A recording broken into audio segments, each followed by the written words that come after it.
Hello, Math 7 students from around Seattle. Today, we are going to be reviewing Math 7 Topic 1 that you did all the way back in the fall about integers and rational numbers. The great thing is operations with integers and rational numbers will be in every unit, every topic, and will be used all throughout your life. So it's always great to review. A quick introduction, my name is Ms. Nelson and I teach at Robert Eaglestaff Middle School. I teach Math 7 and Robert Eaglestaff Middle School is right there, just north of Green Lake and kind of by Northgate area. This is me.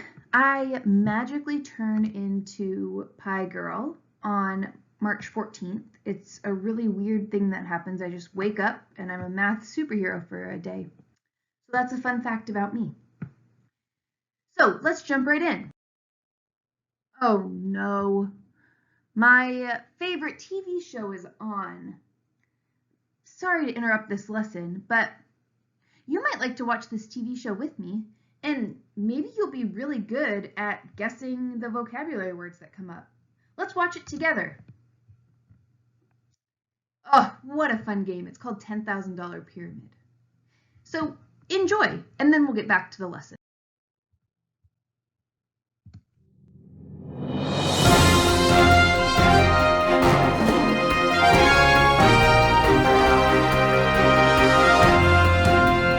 Welcome to $10,000 Pyramid. I'm your host, Textbook Tommy.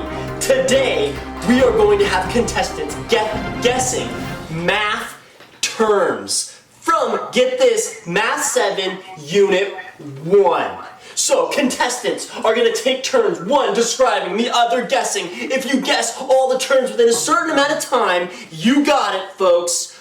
You are the winner.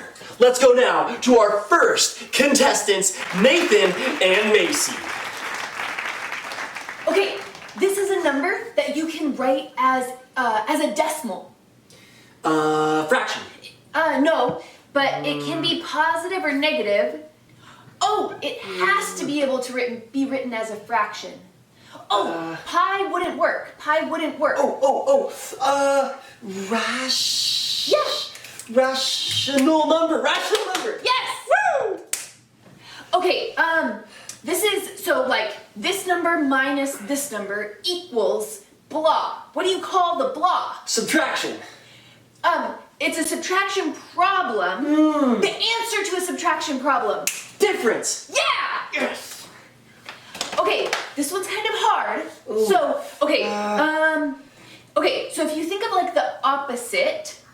Reverse. Okay, kind of, or like to undo something. So like, Unwrap. We want to add two things together and get zero. Addition.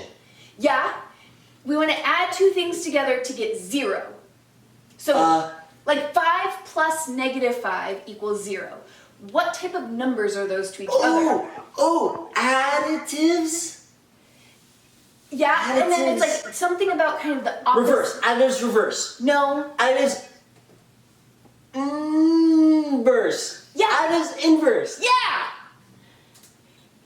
Oh, this is an easy one. Oh. 1, 2, 3, 4, 5, but the number before 1. In between the positives Zero. and negatives. Zero. Next one. Go. Okay, okay. I'll be back. Is, Arnold Schwarzenegger. yeah, what's his character? I'll be back. Terminator. Yes, now that means something ends. So it's like 0.3, it ends. Terminator. It's always in the form with a point. 0. Terminating decimal. Yes! Okay, last one.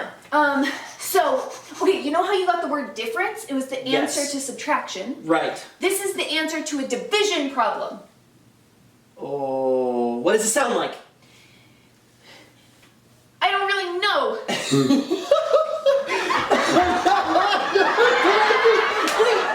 Quotient!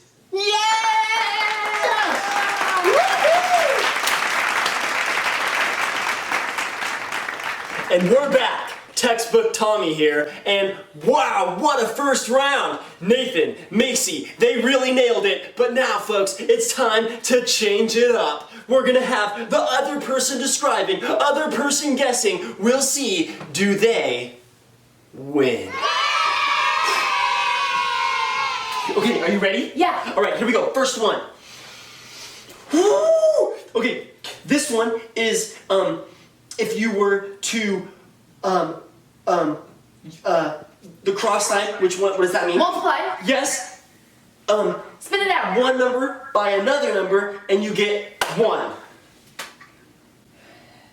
Reciprocal? No. Can you give me an example? Yeah, like 1 over 6, 1/6 times 6. Is 1. Oh, it's a really long word. Multiplicative inverse. Incredible, good job. Okay, this one's easy. The answer to an addition problem. Difference, quotient, those were last time. Sum. Yes, good. Next one is, okay, so it's not just a number, okay? It's a special kind of number that is always, whole. Whole numbers. No, difference is like, Negative numbers. Positive numbers. it can be either one. Oh, the integer. Yeah! Next one. Answer to a multiplicative, the thing that you said before. Multiplication. Answer to a multiplication problem. Answer to a multiplication problem is a product. You nailed it.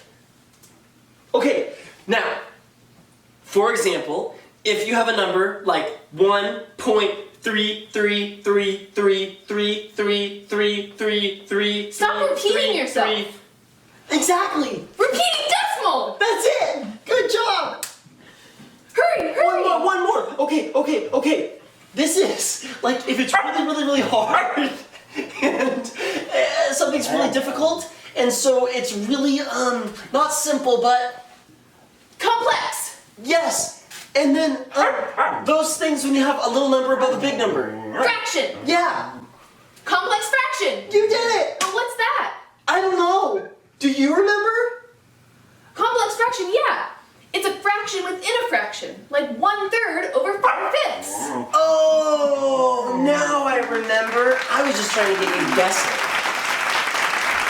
Wow, that was really something. Nathan, Macy, Nathan, they did it. They climbed the pyramid, folks, and that's all we have for today. But if you didn't catch all that rapid fire action, and you want to review those terms in more detail, guess what you can do? First thing, Google search. Do it quick, get the answer, remember it. Second thing you can do, Pearson Envision textbook. Look up the word, study it, you'll have it in that brain forever. This is Textbook Tommy. We'll see you next time.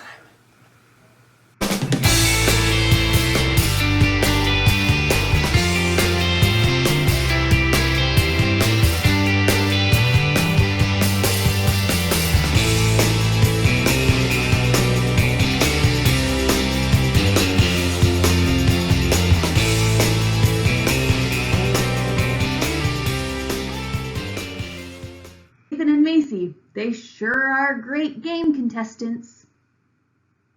Okay, so now, since we are talking about rational numbers and integers, I want you to take a look at this picture that I'm going to show you and do a little estimation. That means you're making your very best guess with the knowledge that you have. So, look, there's Nathan and Macy again. So they are both standing on the same platform under a trapeze bar. That's like where people do circus tricks. And the information I want to give you right now is that Macy is exactly 5'8", 5 feet 8 inches. So that's how we say in the United States, that's how we say how tall someone is. But you can also say that that's 68 inches, or 5.6, the 6 is repeating, feet. So keep that in your memory. Whatever of those measurements makes the most sense to you about Macy's height. And then notice Nathan's height next to her. So now, with that information, here is the question. Imagine the trapeze bar is at 0 feet. So now Nathan and Macy are hanging from the trapeze bar, and it's at 0 feet. What rational numbers would represent where Macy and Nathan's toes are? So remember, Macy is 5'8" when she's standing. If that trapeze bar is at 0, what would the rational number be where my toes are? And then same for Nathan. We don't know his height, but using that prior information, what would be your best estimate or your best guess as to where his toes are? Can you express your answer in feet and inches, only in inches, or only in feet? So I'm going to leave this up here for a couple seconds to give you time to guess. And at the end, we're going to reveal the answer.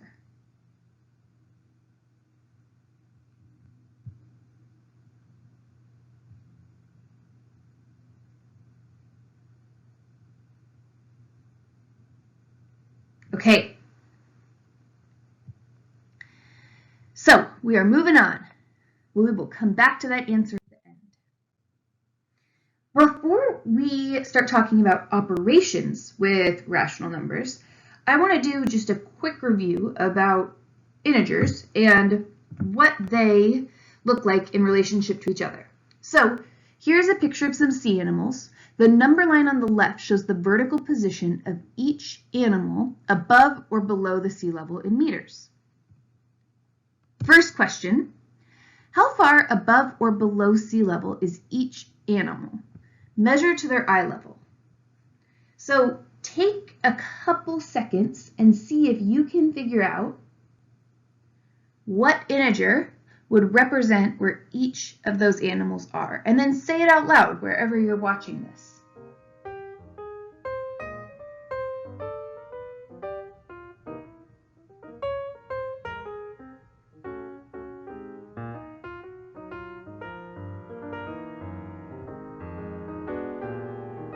Okay, with that think time, we're going to reveal where each animal is. So that seagull is at 10 meters above. The dolphin looks like it's at about 3 meters, but it maybe is right in the middle. So if you said 2.5, that makes sense. That penguin is at 0. Shark, maybe -3 meters. That's also a little bit more of an estimate. The fish, -7 meters, and the octopus, -10 meters. So now, with that information, a mobula ray is 3 meters above the surface of the ocean. What does its vertical position compare to the height or depth of the jumping dolphin, the flying seagull, or the octopus? Now, real quick, I had to look up what a mobula ray is, and it's actually in the family of rays like the manta ray, and they jump out of the water. They actually jump out of the water and almost like flap their wings, which is really cool. So if it's 3 meters above, how does that depth or height compare to those other animals? I'll give you a few seconds of think time there. And again, just say the answers out loud wherever you are.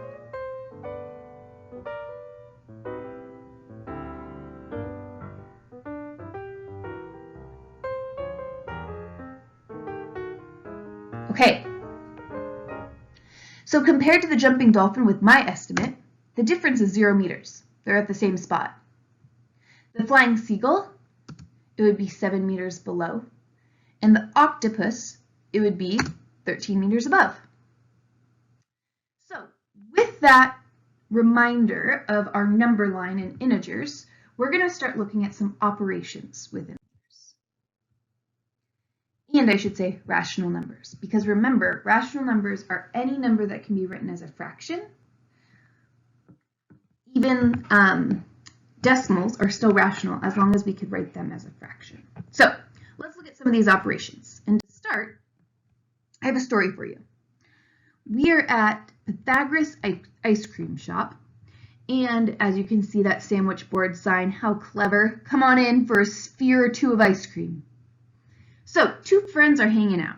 The first one says, Anaya, thanks so much for the ice cream. I'll make sure to pay you back. Anaya says, great.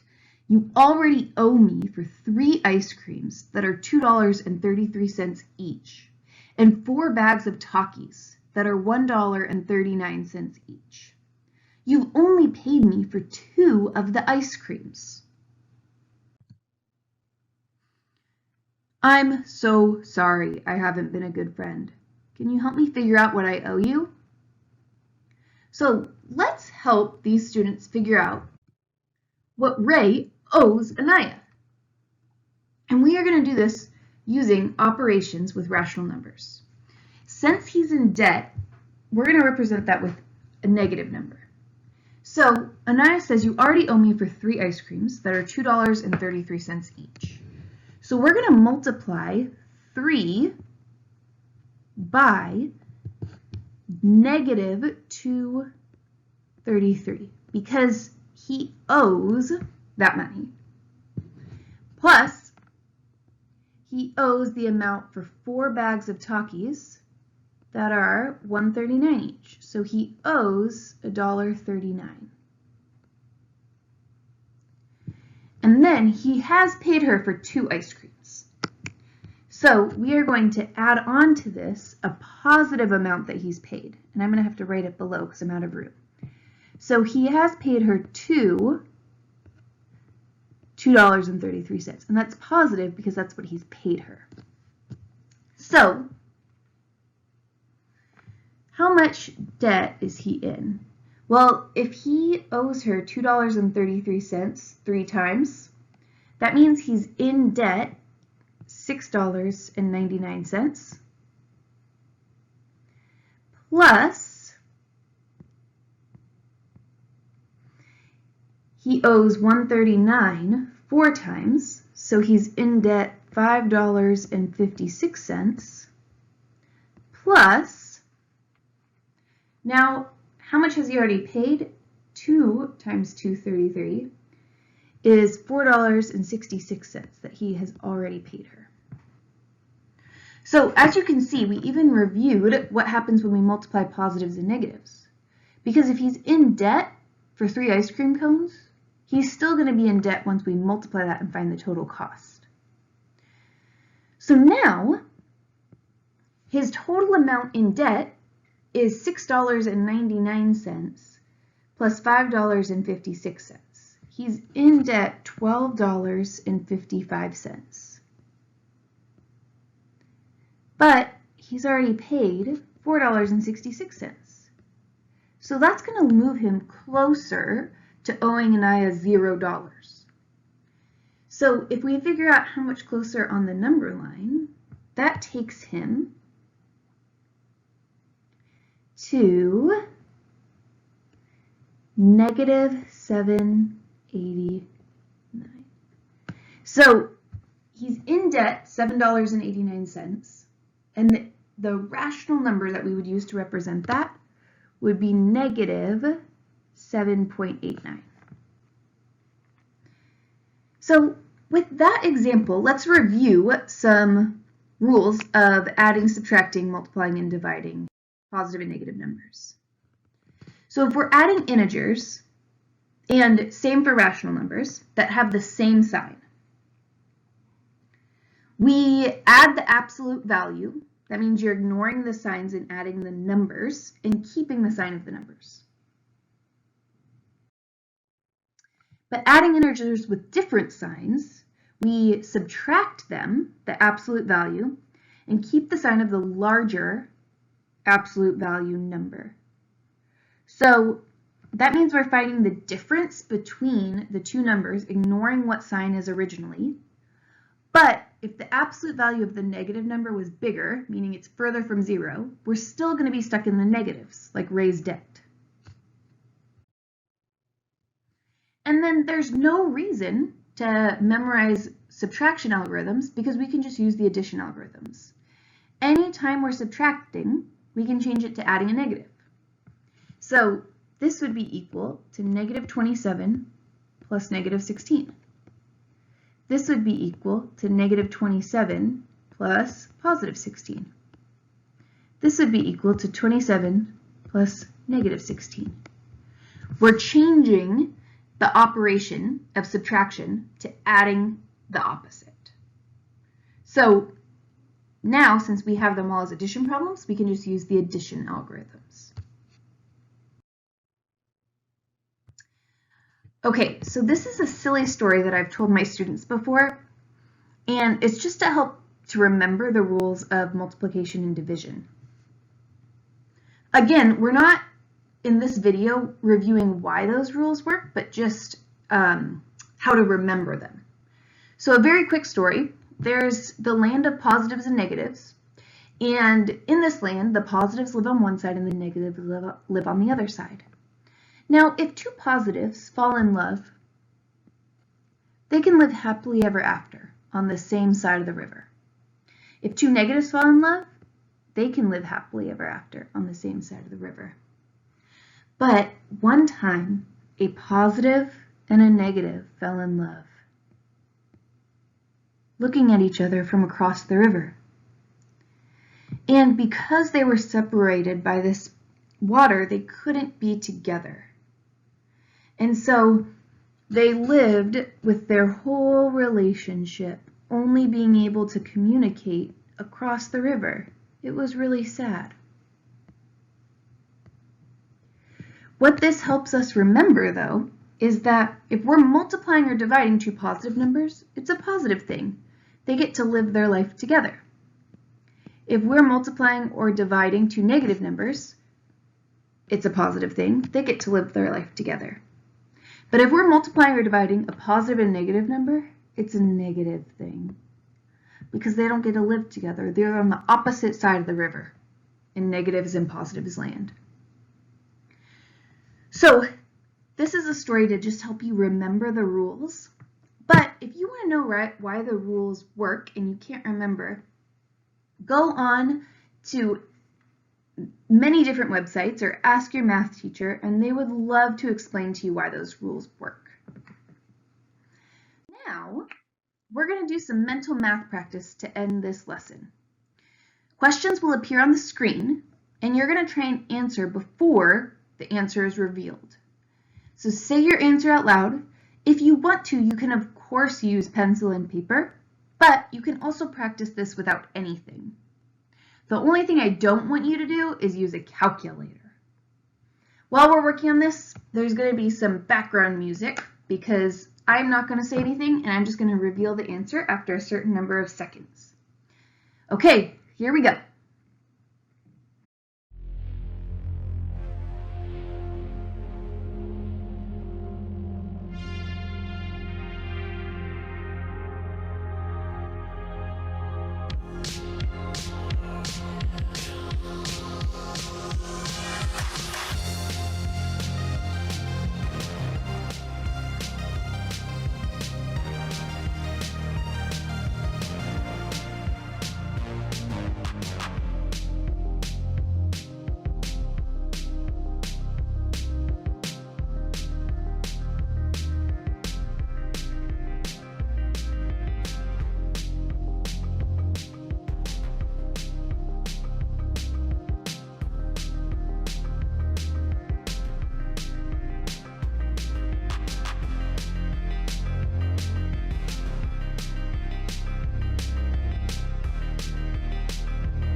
This last one, remember our order of operations that we would use to simplify an expression like this.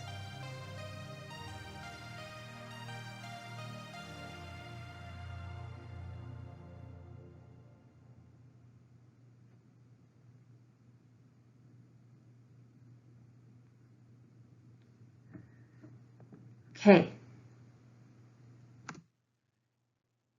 Did you get -9? Woohoo! Okay, so back to our estimation. Hopefully you wrote down or remember what you estimated for where Macy and Nathan's toes are if that trapeze bar is at 0 feet. So here we go. Nathan has his toes at -8 feet 4 inches, which is equal to -100 inches, or -8.3 repeating feet. Macy's toes are at -7 feet 5 inches, -89 inches, or -7.41 with the 6 repeating feet. So, how close was your estimate?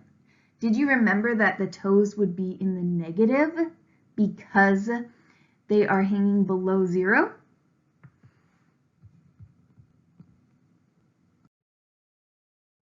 And then very last thing. Next episode for Math 7, you're going to be learning about proportional relationships. So I want you to look at these 4 statements in this picture. And I want you to think about which one doesn't belong. There could be a really obvious reason you see. There could be a deeper mathematical reason that you figure out with calculations. But I want you to just think about which one would you say doesn't belong in this group and why?